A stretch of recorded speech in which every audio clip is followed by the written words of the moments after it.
Mike, I need to ask you about that 914 Resto Mod project.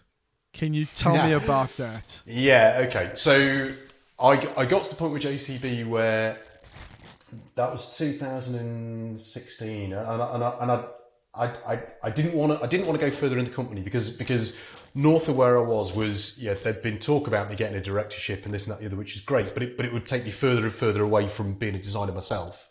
And I'd had numerous hearts to hearts where I'd sat down with my boss and gone, I hate this job. You know, I love what it's doing, but for me, I hate this job. This isn't making me happy as a person. And they didn't get it. You know, like, well, you're brilliant at it. You're great. You're doing a great job. It's like, yeah, but in here, it's not for me. I need to go and do something else. Did you know what it was that you wanted at Yeah, that point? I just wanted to get back to design. I wanted to just get back to the hands-on, doing it on a daily basis, enjoying it, making things, doing things in Alias, sketching things, making it happen. I just wanted to go back to that hands-on role, and I didn't really care what it was, but I was lucky because in my back pocket throughout most of my career, I've had a job offer just sat there with a guy called Dave Gordon, who Dave I've known for years. He was an industrial designer in the rail industry. He was in a similar sort of peer group to Gary. They'd all started out in rail together. And over the years, I got to know Dave. When I was freelancing, I'd done bits and bobs with him. So I'd worked with him. He kind of knew where I was at with it. And he'd always just sort of said, it's like, well, when and as you're ready, just let me know. And had the conversation with him sort of end of 2015. And he was like, well, yeah, okay, fine, come on board.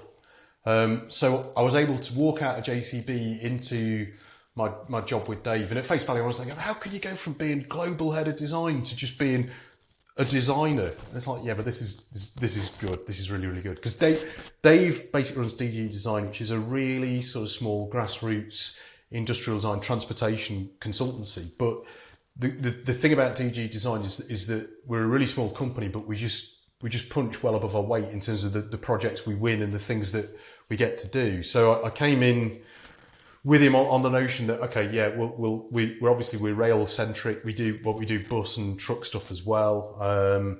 But if you want to bring in other work with you, that's fine. And he sort of left that door open to sort of partially develop the business as we go, bring in clients, bring in things from wherever. As long as we can make it all fit together, it's cool. And coming back to the 1511, the rest of the thing, that was something that kicked off in lockdown last year. I'd stumbled across them by accident. I'd spotted them on Instagram and I'd sort of found the details on Facebook. They're 1511 are a smallish outfit based up in Bakewell, Derbyshire. So about 20 minutes north of here, about 40 minutes north of here. And they just struck me as doing really interesting stuff. You know, they're at that stage, their background is in motorsport. They're a father and son company, and the dad started off driving rally cars himself and got into building them and has built up an empire. He's doing works World Rally Car Championship stuff. But in lockdown, obviously the arse had fallen out of rallying. You know, that just didn't happen anymore. So as a sideline venture, they'd really put their engines into 1511 design, which is all about restoring classics, modifying them, you know, whatever you want, you know, off the peg. What is it you want? We'll do it for you. Whether it's just looking after the car that you've got or turning it into something beyond your wildest dreams. So I ended up over lockdown, I was doing various bits and bobs, but I just sent Ben Mellors just a few JPEGs, just stuff that I've been doing, because I've been making cars and things up in my spare time for fun. And I just thought you might be interested, and got lucky within a day or so. He phoned me back and said, do you want to come up for a chat? So I went up to see him and his dad Chris up in Bakewell, and they sort of walked me around and showed me what they were going on. And at that point, they were putting the finishing touches to an Escort Speedster project, where they're basically taking a Mark 1 Escort, chopped like nearly a metre out the wheelbase, so it almost just a two-seater thing, taken the roof off, shortened the windscreen, and done loads of sort of rally-based competition mods to the driveline, so it was absolutely snorty as hell. This thing was already going through the workshops, but they wanted to put some teaser images out there, so they were like, would you be able to do a model of it? Would you be able to build just an alias sketch model of where we're at with the design? Something that we can sort of moodily lit, do a few shots with. The car's coming, but we want to get people worked up that it's coming. So I did that first of all, and that seemed to go down really well. How And long off the did back, you how long did you spend on that? 43 hours. I don't fuck about, mate. I think we covered that earlier. Yeah, Okay. 43 hours. I kept a note of my time. We did the sketch model. Yeah, it looks like a Mark 1 Escort. Colours about right. Visuals are about right. Get it out. Let's Oh, get the what, job from done. fucking like renders and everything? Oh yeah. What are you rendering in VRED? I just do it in VRED. I mean, at DG Design, we've got 3D Studio Max, and we can do really nice, super high-end, super photoreal stuff. And I'm basically self-taught on VRED. I've had a little bit of bits of training, but for me, it's great. You know, it's that just throw alias data into it, get something out really nice and quick. Don't need to worry about meshing it. Don't need to worry about doing anything clever. For me, it's great. It's just that extension of an alias screen grab almost, but it's just that little bit nicer. Right. Okay. So 43 hours, mate. 43 about hours, about okay. 38 hours for the modelling, and then what? 5 hours for doing the pictures and sending out. I'm a consultant, mate. I charge by the hour, so I need to remember how much time everything takes. So it's about 43 hours on that job. Give or take half an hour and a poo break. It's about right. So we did that, and then Ben and Chris asked me back up, and they sort of said, "Well, we want to do this 914. We've got a client lined up for it who's he basically wants something that goes like the clappers, but is fairly understated. So what they'd agreed to do is basically take a 914 body shell and strip it all the way down to bare metal, and basically then graft into it Porsche Cayman running gear. So you basically end up with a Cayman platform running inside a 914 body shell. Okay. But because it's a Cayman, it's infinitely more tunable. You know, you can just take it off the scale, and obviously the ride and the handle, the drive dynamics are bob on. Yeah, they've got to do a lot of work to the drive line, the tunnel to get it all to fit, and they do all their rally know-how to stiffen it all up and get it really, really taut, so it's absolutely bob on. But essentially that's the brief. But with it being a Cayman, the tracks are a load wider than a standard 914. It needs to breathe a lot harder at the front than a 914 ever did, and obviously it's got to breathe and exit air out the back in a way that a 914 has never had to do. So the brief was, it's like, yeah, you've got to make a 914 body that fits these mechanicals. So, you know, you got your wheel and track laid out, and my job was to develop the surfaces that define what that looks like and that they could ultimately prototype from. So that must have been quite a fucking involved story. story. It was A's. It's basically come around in two parts. The first thing we did was we needed to do a sort of a proof of concept model, if you like, something rough that followed the principles of it, but to communicate to the client what it was about, because he was concerned. You know, he wanted it, so there was a gentleman racer rather than a Zaxby Capri. He didn't want it to look like something with massive body kit on it. He wanted it to look quite slinky and understated. So we did a quick proof of concept model to just sit down with him. You know, with VRED we can do VR. So to be able to get him in it, get him walking around it, get him seeing it in different colours, just making sure he's happy with the principles of it before we got into the design and finessing proper, if you like.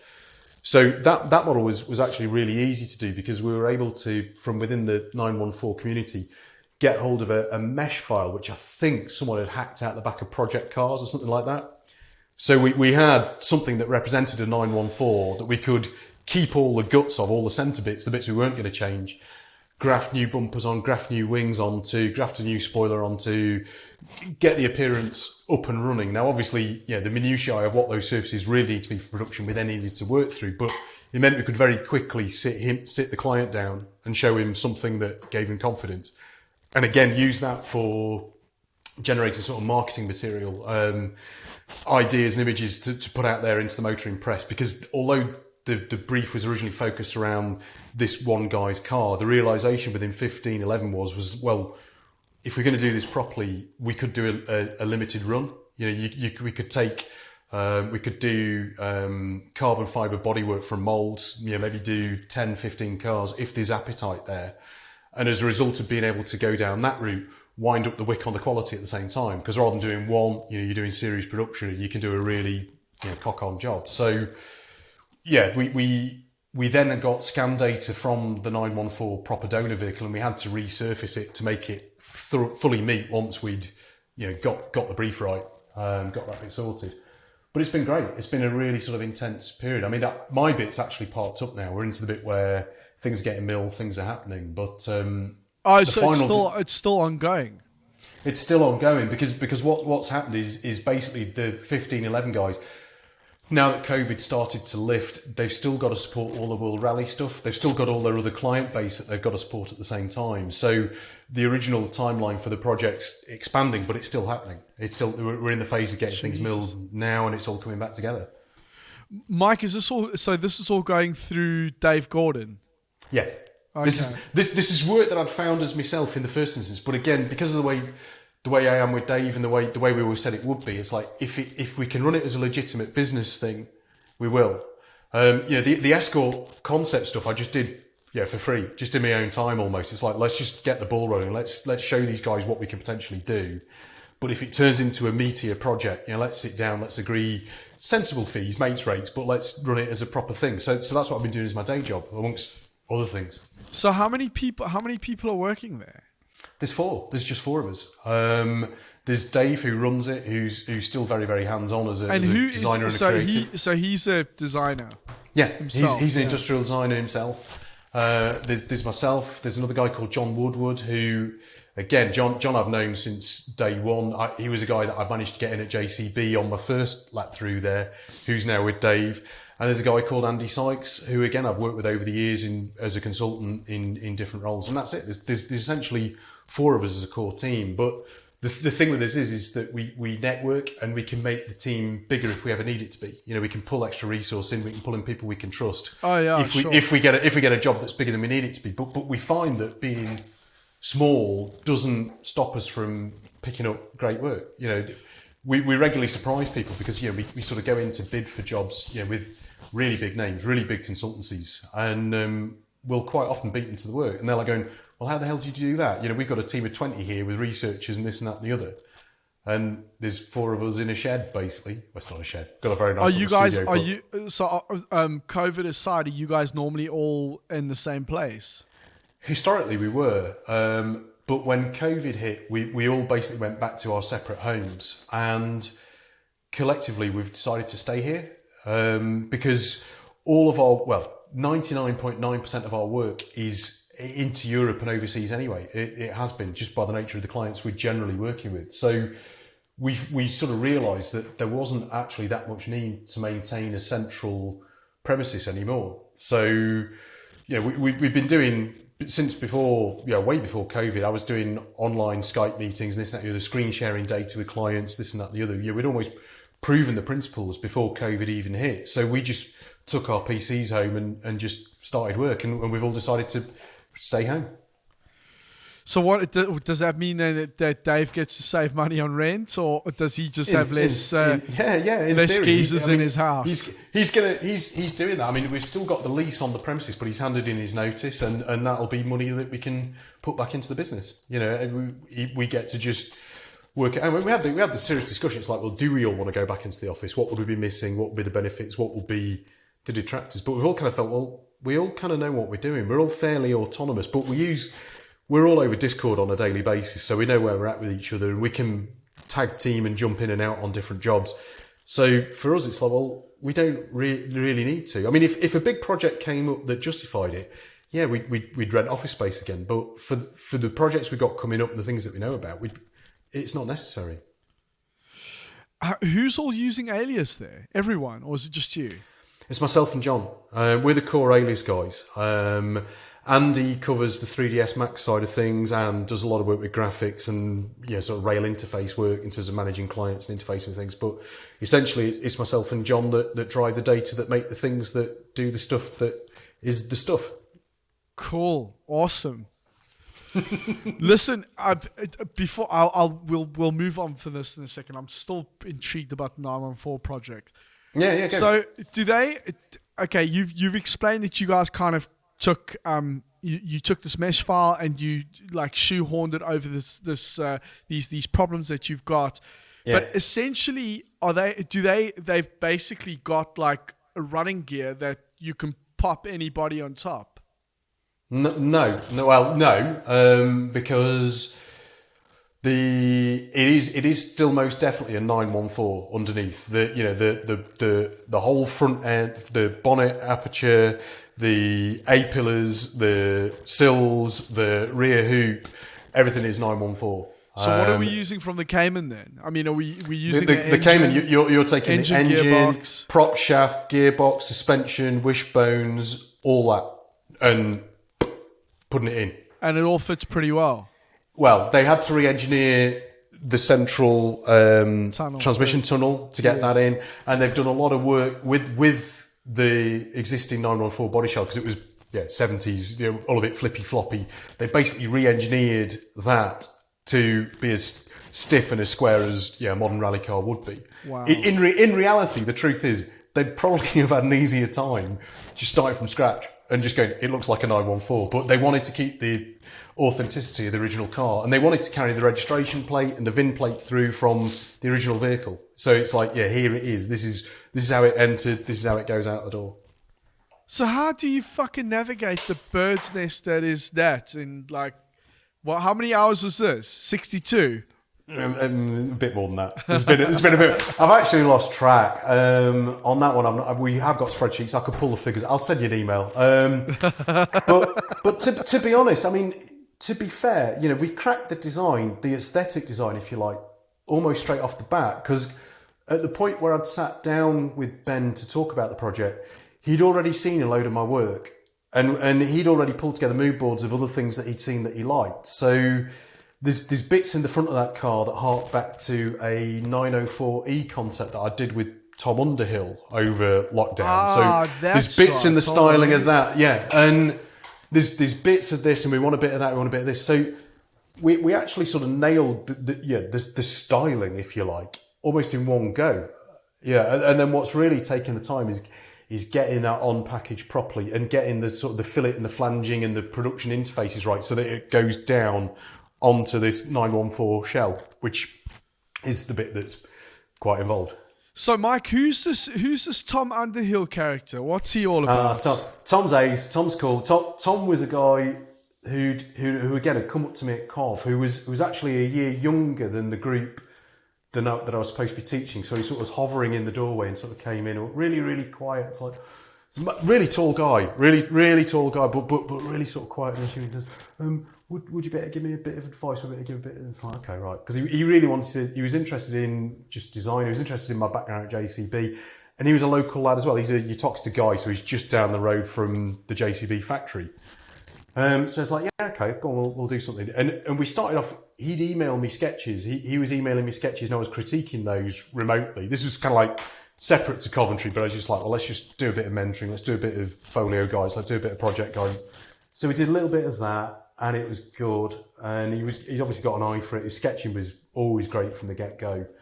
And he was passionate and enthusiastic about it. So we got to the point where it's like, oh, well, we can offer a placement. And we were able to get him back in as a proper placement student. And again, he did wonders over the years. And we're kind of pushing him to get into Alias and go beyond the sketching to develop it digitally and sort of go, okay, this is it. You got your arm around it now. You're actually defining surfaces that you can talk to engineers with. And he'd go, oh, brilliant. And you're like, so go and talk to the engineers then. And he's like, oh, and he's like, off you go, big wide world. You can do this. You're a designer now. So we did that. So we had him on placement, did his final year, and we supported him a bit through that. And then we made sure we snapped him up when he graduated. And we had Tom for about three and a half years. And then like most of the guys, as I was myself, you do that 3 years in your first job, and whatever it is, you want to go off and do something else, try something else. And he wanted to go to Land Rover, and now it was brilliant. I bumped into him a couple of weeks ago. We all went for a curry just to catch back up, and everyone around the table's just doing ace things. And fair play, they're all doing really cool stuff. But Tom sort of sat here next to me, and he's like, "Yeah, I'm at JLR, and it's been a bit funny over lockdown. There's been a few Alias modelers that haven't been available, so I've been doing the Alias, doing the sketching, doing this, been running 3 things through the clay plate, overseeing this, correcting that, this, that, the other." And you just see him just suddenly go, and he's just fucking fully formed. He's there, he's rock solid, he's got it all absolutely covered. And really cool guy. Go and talk to him. He's, really, really nice. But brilliant to be able to help that guy along. I mean, he always had it at the start, but to have been in sort of there and involved and able to sort of G him up a bit and drop him in at the deep end and just go, off you go. You know, it's like, you know, we'd put him in, for all of us, for all the designers, you know, you're there, you know, and, you know, in some car studios, you'd maybe do a door handle and never get to talk about it. You know, here, you're taking graduates and going, right, you're running this project. You're interfacing with engineers. You're doing this. You're standing up and talking about the design. I'll shadow you and I'll coach you, but when it comes to actually presenting it, you're doing it. But you know, we did that with all of them, and it was great. That's a really great approach to have, Mike. I mean, and I don't think that enough design environments facilitate that, and I think it's that's invaluable. You know, to have that sort of experience and to have that support as like right off the bat. I think it's very cool that you. To be honest, mate, it was a necessity. You know, it was from my selfish perspective. We just had to get it done. You know, we had that many projects. We couldn't afford to shield these guys. You know, there wasn't any wiggle room in the team. Everyone had to come in and do. And it's stressful, you know, a lot. You know, everyone's stepping way outside the normal comfort zones. Everyone's just having to really, really go for it. But everyone grows really quickly. And you know, fail fast. You know, get it wrong, but come back next week and do it again. And it's the best way to learn. It's the best way to learn, to have that environment. And funnily enough, the big thing that came back out of the curry that we went for a couple of weeks ago, everyone still talks about it. You know, it was like, fucking hell, that was amazing. You know, we maybe didn't realise it at the time, but that was insane. You know, you don't get to do that in every design job at all. And it's like, no. And it does, it sets you up for life. But you can't quite easily explain that to a lot of people. You know, I've sat in job interviews where I've laid my portfolio out and they've gone, so you're telling me that you've done this, 2 land speed record cars, and you did all this with a team of 12, 13 people globally? Fuck off. You know, and you're almost laughed out of the interview. And it's like, no, we actually did. That's what we do. That's how we do it. And yeah, it's a different way of doing things to automotive. It's a different way of doing things to many places, but it's the situation you find yourself in, and you just got to go for it, make the most of it. Are you into motorcycles at all, Mike?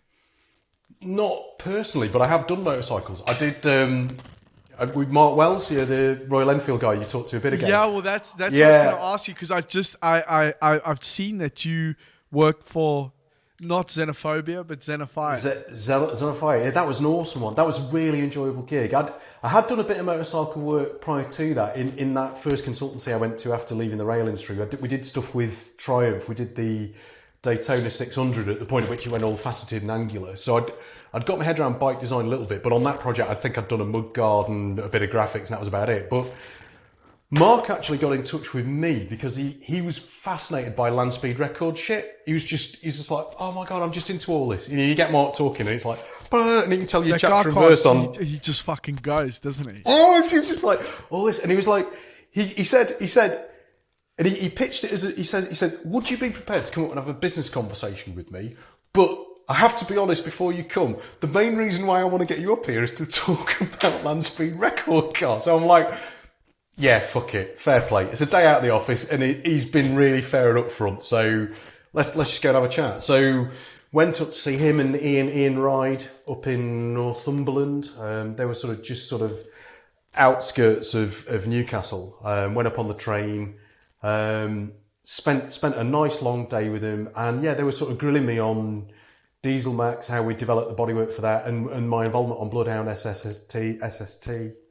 And out of the back of it, he was like, well, yeah, would you be interested in working with us at some point? I'm like, yeah, absolutely. Because they sort of showed me around their little facility they had at that stage, and they had a clay plate, and there's Mark and Ian turning out just the coolest, most amazing sketches, and there's just so much drive, so much vision there. It was just almost overwhelming. And you could see that at that stage, yeah, they were struggling for cash as a business. They were still sort of trying to find their feet and get started.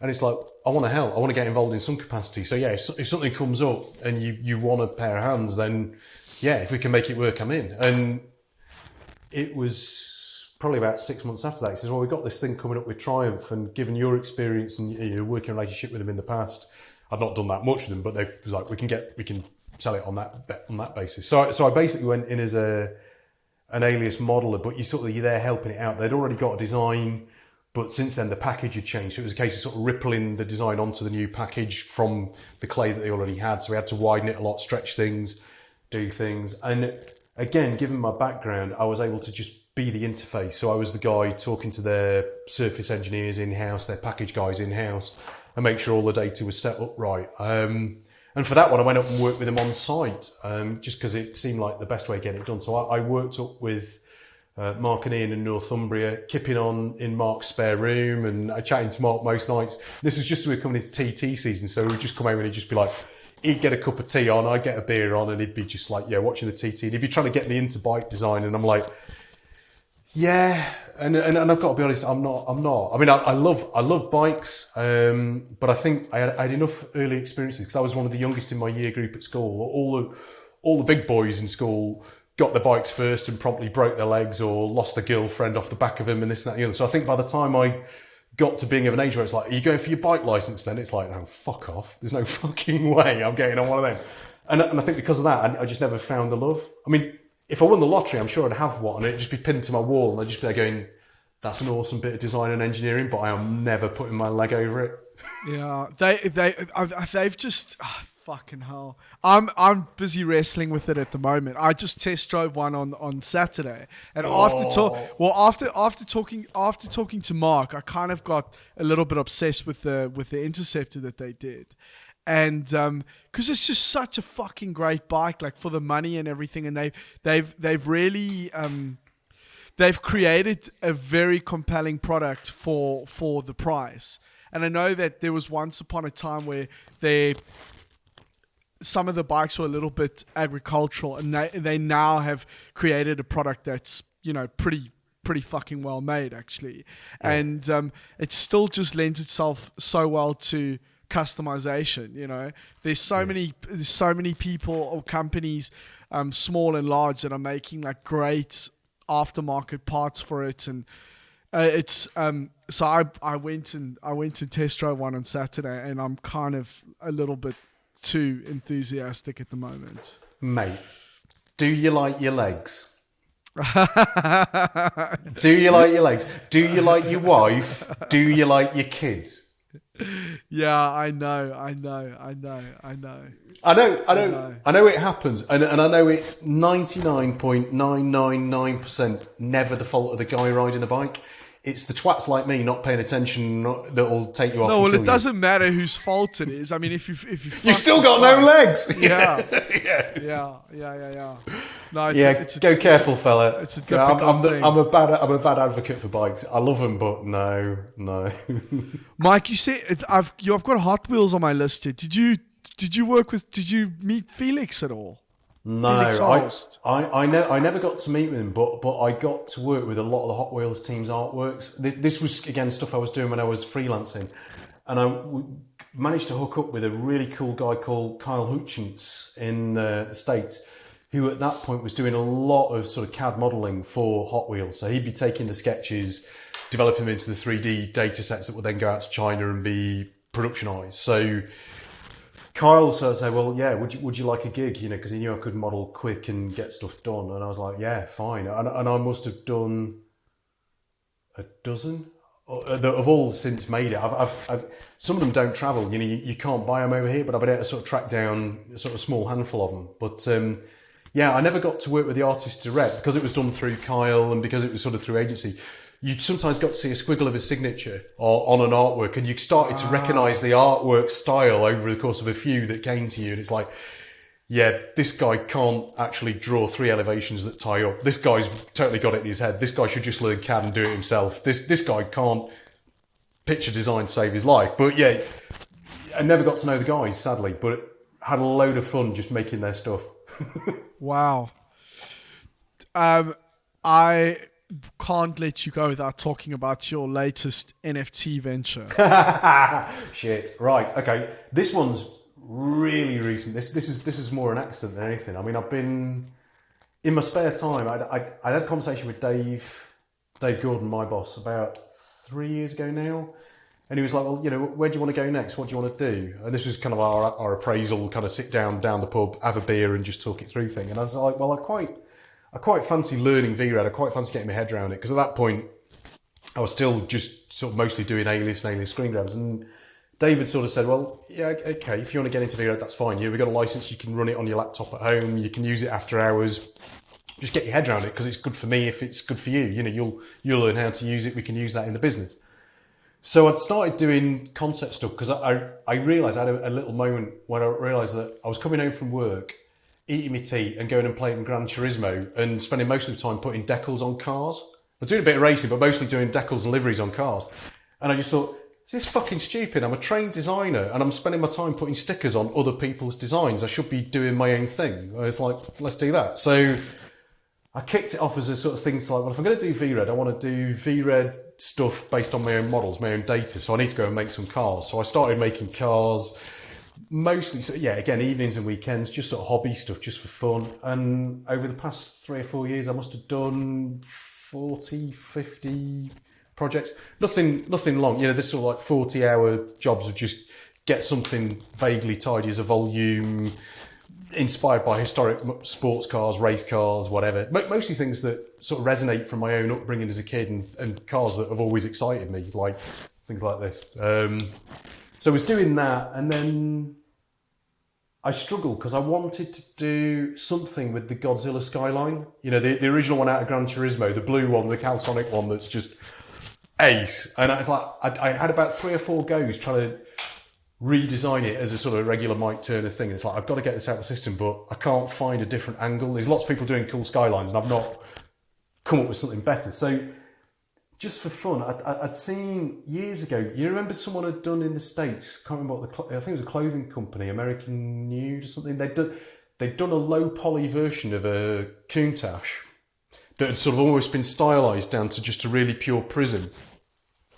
But off the back of it, they'd done sort of iterative steps. They'd done it all with some mathematical CAD thing that simplified the data over a series of polygons. And they showed this video of it going, here's your Countach all the way through to this sort of triangle thing. And somewhere sort of 3/4 of the way along, it's like, that's cool. And I just sort of pause the video and it's like, you can still tell that's a Countach. It's still there, but it's all faceted and angular and whatever. And it was like, I'm going to try and do the skyline like that.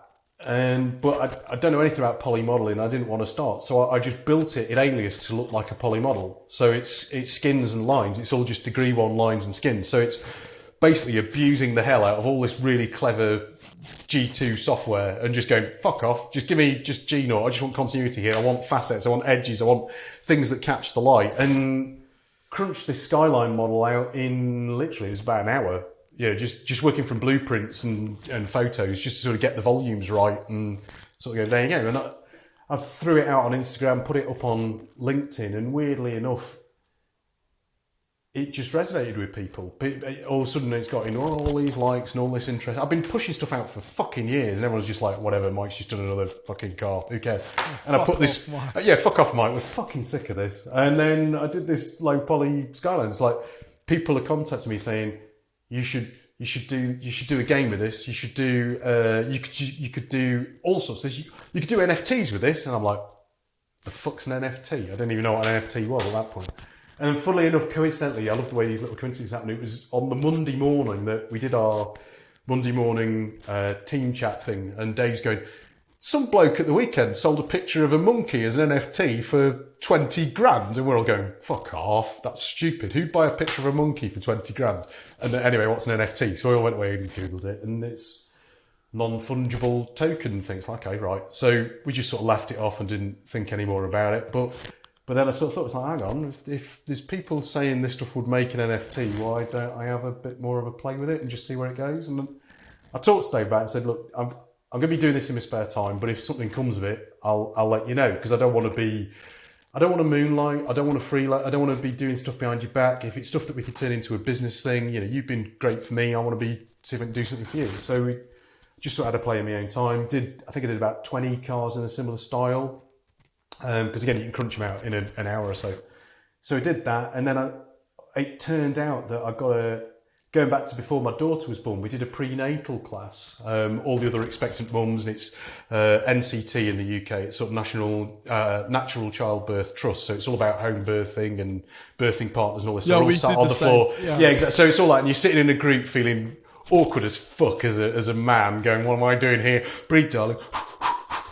All this kind of stuff. It's like, okay. But out the back of that, one of the other mums on the class, it turns out she's been getting into NFTs, getting into this and that and the other behind the scenes. And I was like, just dropped her a line. It was literally a couple of months ago. Jilly, could you give me a hand with this? Because I don't want to know about NFTs myself, but I want someone that will help me mint them, get them made, get them out there, get them seen. And she basically just, she's taking it over. Shall we? In that respect, she's my extra boss. I've got 3 bosses. I've got my wife, I've got Dave, and now I've got Jilly. I've got bosses galore. And basically she does all the clever stuff. She turns it into an NFT. She's been supporting getting it communicated. But we basically, it's literally like a couple of weekends ago, we put the first collection out. We only wanted to issue 10 in the first instance to just try it and see how it went down. And lo and behold, near as damn it, they all sold straight away, some within a couple of hours. Where are you selling them? On a NFTB platform marketplace. I can give you the web link if you want to go and buy one. But basically, it's all on crypto blockchain land. There's loads of different banks that all have their own marketplace. So different crypto, effectively, is an analogy. And I'm on NFTB, which is kind of like this nursery platform, if you like. It's not got a very big, wide demographic, but you don't have to spend a lot to get stuff minted there. There's bigger platforms like OpenSea, but the minting costs there, because of the way they run it, can vary enormously. You know, sometimes it can be $5, sometimes it can be 50, and that's just the cost to get the art out there. Whereas what we're doing, 50p, 60p to get it minted, to get it seen. So for us as a nursery activity, it's worked great. We may get into OpenSea or other platforms. I mean, there's new platforms coming along all the time, and popularity goes all over the place with each of them. Some of them are coming into favour, some of them are going out. But yeah, the thought process will maybe do more. But I want to be careful that I don't just saturate the poor suckers that have had to go out and buy the stuff that I've done so far. So it's like, okay, we maybe need a bigger audience for this. We need to get a bit more savvy on the marketing side of it. And for that, I've actually been able to start to rope in a bit of extra help, people that are, you know, in that space that know about this thing, and I'm basically just putting myself in their hands. And if it runs, and if we do some more, then great. And if next week everyone's going, fuck off, Mike, low poly shit was last week, do something else, it's fine. You know, we'll just stop. But the really cute thing that really made me happy was I actually got an approach from a guy called Jens Muller. Jens, it turns out, and I didn't know this, runs Magrounds. So, you know, the big the photo company that does your HDRI backplates. Most of the car studios will have loads of his work. You know, they're used for all the high-end brochure images. I've heard the name, yes. Yeah, Magrounds. They're cool. They do really, really cool stuff. And I'd always sort of look to their website going, they would love to get some of their HDRIs, but me as a private guy, can't afford to do it all that easily. But funnily enough, Jens, I hadn't been in contact with him. This isn't someone I knew on LinkedIn, but he made contact with me, and the first thing he did was he sent me a JPEG where he'd basically taken one of my low poly cars and he'd cut it out in Photoshop and dropped it into one of his backplates, which he'd then sort of partially crystallized over to one side, so it goes all a bit abstract and weird. So you get this sort of mixture of sort of CAD and very stylized graphic coming through into photographic. And he was like, do you want to do something with this? And I'm like, yeah, mate. Yeah, I'm all for just, you know, after hours collaborative. Let's have a go. So he was like, well, can you do me some high res? Because I should be able to turn this into artworks we can do something with. And I'm like, okay, if you're thinking there's maybe a commercial angle, that's fine. But you know, I personally don't want paying for it. You know, this is kind of like my hobby. I'm really keen to collaborate with you, but I don't want it to be something that's really complicated. But if you think there's some value in it, can we do something positive? Can we do something for charity with them or something? And he's like, yeah, that's brilliant. That suits my agenda as well. You know, he's treating it as his thing that he's doing in his spare time. But what we're ultimately going to do, and Jens is talking to people at the minute about doing it, is I think he's envisaging releasing them as a series of almost like fine art prints. In the first instance, as a collector's set. He's talking about doing a limited edition calendar, which will go out to Magrounds employees and a few others besides.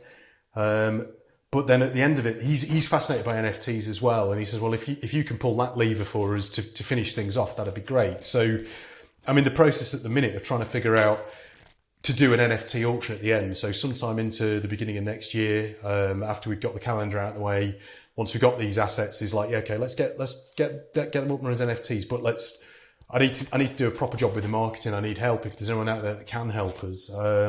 Really want to make sure this reaches a wide audience and we get a good price for them, because we want it to go to people that can't look after themselves. So, kids, refugees, homeless people, all that kind of good stuff. We've not actually finalised what the charity rundown is going to be at the minute, but I figure, it's all good. If we can do something that does generate some capital and does, again, giving something back, being able to do something with what I do anyway. I've got this OCD thing, I'm going to do it anyway. And to me, it's nice if it's a way of generating, a bit of something for other people. That's great. So help. If there's anyone out there that can help, get in touch, please help. We really want this auction to go well. If you want to buy an NFT, bring your checkbook and bring a big checkbook. Thank you. There you go. Enough? No, yes. Yeah? I think No? so. No, yes. No, yes. There was something that just fucking popped into my head now, but I completely, no, I think that's it. Mike. Yeah. Oh, that's what I wanted to ask you. Oh, go on then. Last but not least, your wife. Yeah, man. Yeah, my wife. How does she? How does she deal with you? Not. Yeah, because should we get her on the call? You can talk to her. Yeah, but Rachel's just amazing. I mean, she's my rock. She's everything. She goes back right to the start. I actually met her through my first job.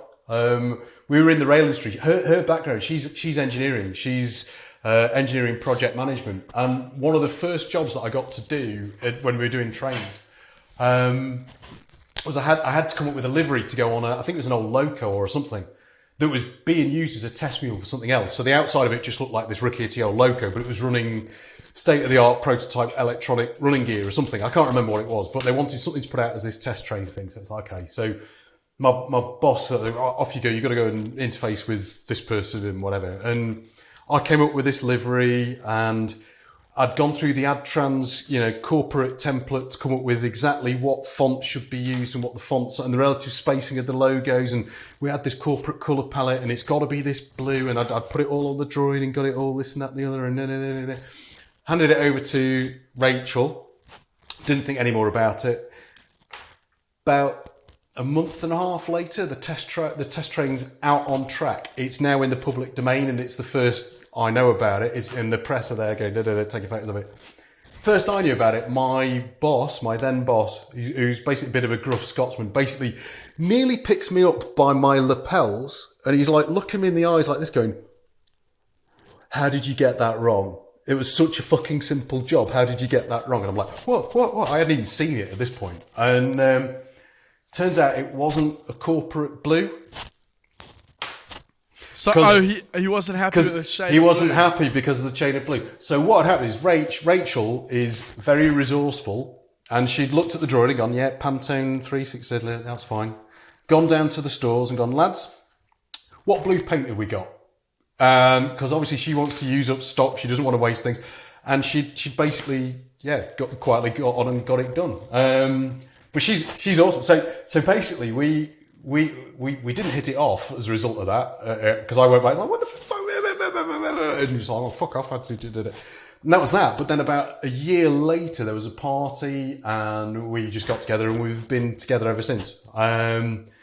And we got married a year to the day that we first kind of like went, yeah, we're a thing now. And she's the brains, mate. I'm the emotion and the she's the calm, rational, hand on the tiller, and she makes it all smooth. She deals with all the difficult things. She lets me do all the scatty things. I'm the one that does the room layouts in Alias before we do any project, and she's the one that sorts out the budget, and she's the one that sorts out the contractors. And my job then is to make cups of tea for the contractors, because that's about all I'm now capable of, because I've handed over the artistic vision and that's about it. But Rach is she's rock solid. She's yin to my yang. She's everything, and she's always been really super supportive. And she's one of these ones that just goes, well, you're nice to be around when you're happy, so you need to do things if you're not. And it was her that kind of prompted me to leave JCB the first time in the first place, because we got to a point where it was like, yeah, this isn't working out and I'm not happy, and I was kind of like taking it out at home and not settled. And she basically said, with the best will in the world, of just fuck off, because unless you do something, we're over. And I'm like, yeah, okay, I don't want that. Yeah, I know where my bread's buttered. I know what's good for me. So she's been there and she supported me going freelancing. She supported me, even when I wanted to go to do this Germany thing, and she was in the UK running the home, looking after a young kid. She just did that as well as a full-time job. I mean, she's now risen up through the ranks in rail. She's worked here, there and everywhere, but she's basically now head of new trains for East Midlands Rail as it now is. And she's responsible for bringing the new Hitachi fleet in that's coming in a couple of years' time. And that's a multi-million pound contract. Wow. And she manages all that. Fantastic mum, fantastic friend, and still puts up with me. And she's okay with you spending all your time fucking around on Alias in the evenings as well. Yeah. How do you guys balance that? I want to know, because I'm not very good at it. It works. It works. In as much as she's got a slight addiction to shit American TV. Beverly Hills Housewives. She does. That's my new favorite thing. It's not shit. I'm not being fair here, but she loves all the doctor stuff. So she got into Grey's Anatomy and then the offshoot series and ER and all that. Okay. So she wants to sit down and watch medical drama. Now, anyone that knows me will know at the first sight of blood, I literally faint. So from day one of our relationship, there's always times when I'm going, you can do that, that's fine, but I can't be in the same room when you're doing it. So thank Grey's Anatomy, thank George Clooney, thank ER, thank Amsterdam. Is it New Amsterdam? The new one. There's that, and then there's something to do with firemen. I'm worried now because there's firemen creeping in, and I think that might be pressing a different button that she's getting into. But yeah, she likes things with firemen in. So at least once a week, I've got the evening to myself anyway. Okay. So it comes in waves, and in the winter, I'll maybe do more. In the summer, we're obviously spending more time together. It's one of those things you do it when it fits. And also, she's busy with her job. She's ferociously busy. She's got to put the hours in. So there's bits where she's just like, I need to get on. And we have this mutual thing. So, well, look, if you need to work, I'll go and play. I'll go and do me virtual Lego thing. It's fine. And that works out, because I know what it's like, and I don't want to be one of these husbands that go, no, come on, darling, it's me time now. Come back. We need to do stuff together. It's like, I know what it's like, and I know I'll get the best time in the world when we're all in clear air again. So in that respect, we're lucky. My daughter's now, she's great. She's always been grown up. She's been grown up since she first arrived, but now she's 15, 16, 17. Christ, she's 17. She's 17. Jesus. I lose track. And self-sufficient, always has been, but it's like she's doing her thing, she's got her life. So we actually get a lot of free time if we want it. So if she needs to work and I need to do this, we're in that nice space now. Going back 10 years ago, different, full-time parents, full-time carers. But, now we have time, and that's probably where all this stuff's coming from. Yeah. I'm exactly like 10 years behind you. Yeah. So it's only going to get better, mate. You can spend more time alias noodling. You just need to get your wife addicted to something long that will just go over series and series and series. We need her keeping herself occupied is not a problem. The problem is like all the fucking other responsibility that we've got, like looking after 2 young kids, because we've got 2, and the little guy is like, he's 3, so. They and my daughter's 6, so they both need engagement, Yeah. They do, but make the most of it while you can, mate, because it goes so quick. And I know everyone says that, but it's bloody true. I mean, like, I still struggle. I can still remember now, going back to, what was it, 2004? I can remember chasing the ambulance as Rach went to hospital to have Freya in the end. It was a really long, protracted thing. We had to get her to hospital. That still feels like yesterday. Me in a full car just trying to keep up with this ambulance. And now here we are. She's learning to drive. She's going to uni. She's running a taco store. She's working on that. She's doing everything. It goes so quick, mate. And Jesus. So just enjoy it while you got it, because it goes. And that's as it should be. But It's fleeting, mate. So just enjoy it, but you will get as much space as you want sooner than you want it. So how long have you been married then, Mike? 23, maybe it's 23. We were married in 99, so it's 22. Is it 22 this time? I'm losing track. Long, good. Good long, but it doesn't feel like any time. You know, we're still, fucking hell, I'm old, I'm knackered, but we're still the same people. You know, we're still, look at my fucking face, you know, but you know, we're still the same people. We still love going to gigs, we still love doing live music, we still love cooking together, we still love mercilessly ripping the shit out of each other. That's all part of a perfectly healthy life. And nice. It's great. And I wouldn't be able to do any of this without her. You know, I'm not trying to, it's all for you. But none of this story would have happened without the people I've met along the way. And Rach has been a key one. But, you know, there's others, you know, we could talk for hours about the mentors, the people that supported me, the people who've opened doors for me, you know, people like Dave, people like Gary. Yeah, they've all been there. They've all made it possible. And that is why, you know, I like it when I get to do something for other people too. You know, like, you know, the relationship I had with Henry, just sort of seeing him, and like the relationship I had with the students at COV, helping them, and staying in touch with the JCB guys as now they're moving further on. You got to help people because they all help you. You know, yes. And it goes around. It just goes around. It does go around. That's very true. Mike, listen, instead of the usual advice for students or people starting out, which is what we normally end on, we didn't fucking talk about mental health, which is something that we. Cool. Is there anything you want to say on that? Yeah, absolutely. I mean, you know, don't get me wrong. You know, I can sit here now and be this guy that's going la la la la la. It's an act. Yeah, it's not that I'm deeply depressed inside or anything daft like that. But you know, life takes it out of people, and you can find yourself in situations that don't feel right, that aren't working for you. And I got very low when I got made redundant from the consultancy work, and obviously I had the support of Rach and got through it. But more recently, if we're talking about the time that I had at JCB, there was nothing about that role that was wrong. It just wasn't right for me, and I increasingly felt really isolated and really low and despondent and worried that, you know, my core skills, my core interest, my core passion was drying up and I was never going to get it back. And there's a lot of soul searching and a lot of frustration, and, you know, you're taking it out on work colleagues and you shouldn't. And you feel terrible about that because it's like, it's not their fault either. You know, we're all in this boat. We're all trying to do the things together, and it builds up and builds up and builds up.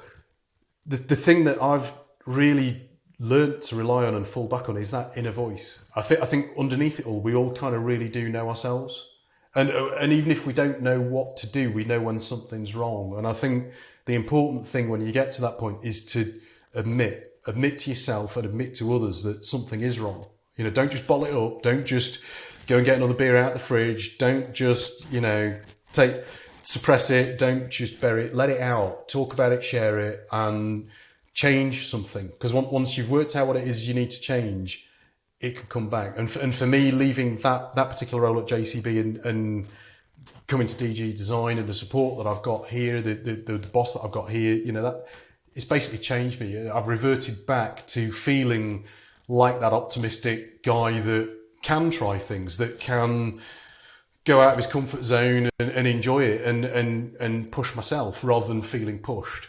And it's important, but I realise, you know, it could have gone badly wrong. You know, if I'd chosen to stay in that kind of situation where I wasn't happy, but I was going to stay put because, well, that's the officially the top job and that's as good as it gets and you've got to ride it out.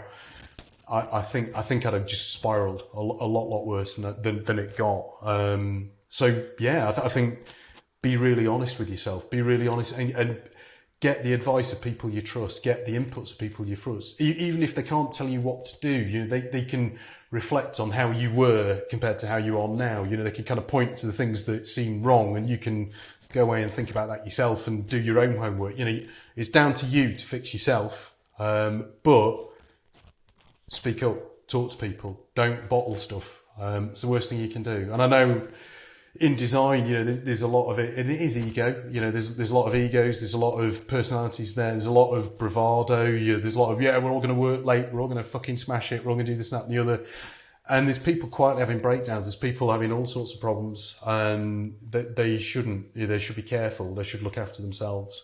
So yeah, my takeaway is just be true to yourself. Just look at yourself and take some time out and look at yourself in a mirror. Make sure there's no one there listening, but just talk to yourself. Say what's on your mind. Hear the words said back to yourself. You'll learn from doing that, and talk to other people. Formulate strategies based on what might get you away from where you are now. What does success look like? What would success feel like? What would make you happy? What would be the thing? Even if it's something that doesn't relate to design, even if it's something that's the most abstract thing in the world. I want to do flower arranging. Fine, fucking do flower arranging. Make a cake. Whatever. You know, just if you want to get a dog, get a dog. But just don't fester. Just be careful, because life's damn short. I mean, for me, this 25 years have gone really, really quick. And in theory, as far as my career goes, I've only got another 20 left. And I want to make damn sure that I use the next 20 years more wisely than I used the first 25. You know, I'm in a happy place now. I've got a lot of love, got a lot of support. I've got a lot of opportunities. Okay, it's never plain sailing in a consultancy and you've got to make your own luck. But I've got a really good platform. And if you get to the point where you've got that, or you want to work towards that, and you can see what that'll look like, then go for it. Because you ain't getting paid to be unhappy, and there's no amount of money in the bank that's going to fix you. There you go. That's great advice, Mike. Great words. Thank you very much. That was awesome, dude. I feel wrung out now. I might go and cry. I might just go and... No, you're all right. I'm fine. It's good.